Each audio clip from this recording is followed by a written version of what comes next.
you mentioned that while in Sweden you had to adjust your training to do specific positions or techniques, and then you come to AOJ, and all of a sudden you have full-time training. You have training partners your age, your belt, your weight. Um, so how did this change your game and your training in general?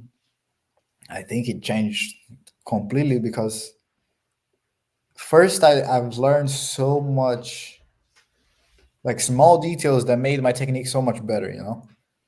And I think from that point on, I started doing a lot more berimbolo, a lot. I've learned how to be a lot more conscious on bottom, and I think it completely changed the way I was competing, you know. Yeah. Uh, but the first, I think, first 2 years, I was only getting my ass beat. The level, and the structure of the training was it's something that if you're not there, you're not used to it. You know, Yeah. it's something that you can only understand if you're there. Like people, Yeah. when I try to talk about how much we've trained, how hard the training is, it's very difficult for normal people to like actually grasp it. You know, Mm. because it is like a full-time job. We're training almost the whole day, and the intensity of the training is so high. I've heard you talk about it before, but please, for the people who don't know, how many hours a day did you train, and what type of training was involved in So each class? only in the morning we would do 3.5 hours just pure jiu-jitsu. So first class of the day, the last time I was there was 6 in the morning till 7. 7 to 8 was comp class. So 6 in the morning was fundamentals class. We would drill, do specific training, spar, but nothing crazy. 7 in the morning, that's the hardest training of the day, competition training. That's when all the competitors train with each other, and the intensity of the training is extremely high. 8 to 8:30, sorry, 8 to 9:30, 9. Fundamentals again, run by Professor Guilherme as well, uh, where we do a lot of study of what happened during the comp class.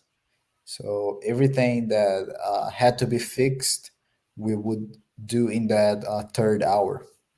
So Guy is following the sparring in the competition class, and then he's correcting your mistakes. Yes. So you're working techniques and like different for everyone, or No, no, it's a general thing. Guilherme is okay, a lot. The way he holds the classes, he sees a lot of like patterns and general okay, mistakes. You know, because since everybody trains together, of course, everybody has different games, but throughout a period of time, you can see the group is kind of doing the same, you know, either mistakes or sometimes good things. Like the group always like follow a pattern, you know. So if the group would do this specific mistake, or if he would see a person doing a mistake, but if we fix this one mistake, it will benefit the whole group. That's how the training was built, you know. And so after this third and a half hour, 4 hours, we would go home, eat a little bit, rest, and go to the gym, lift weights. So we would lift. I would lift around 11 to 12:30.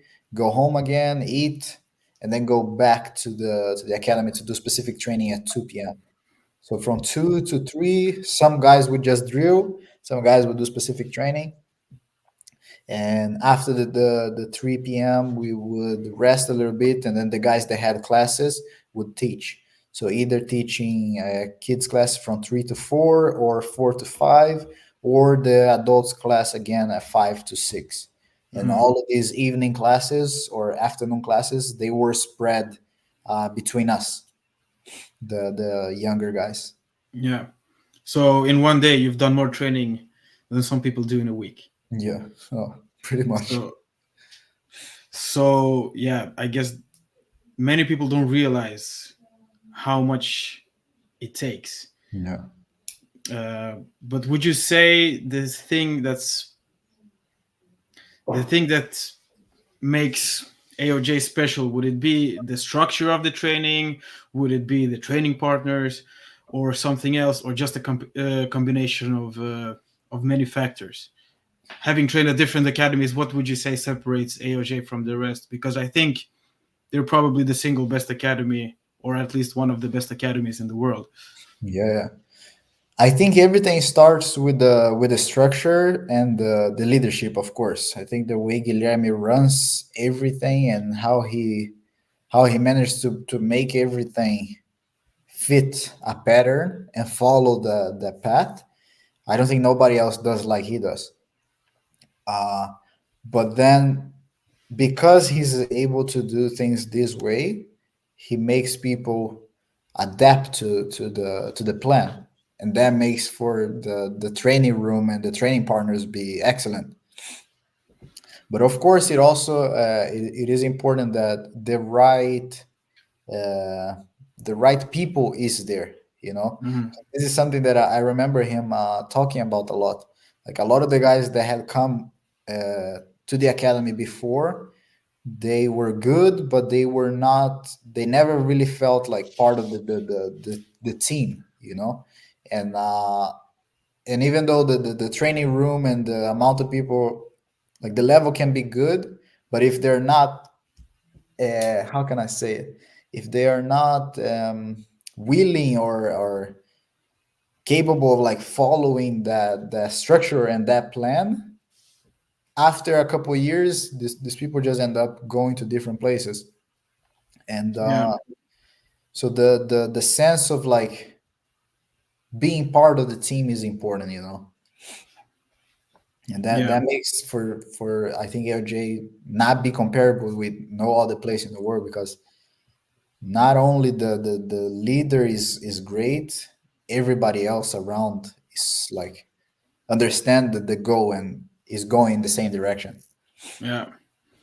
So it's like Guy is the general, and everybody are just following. Yeah.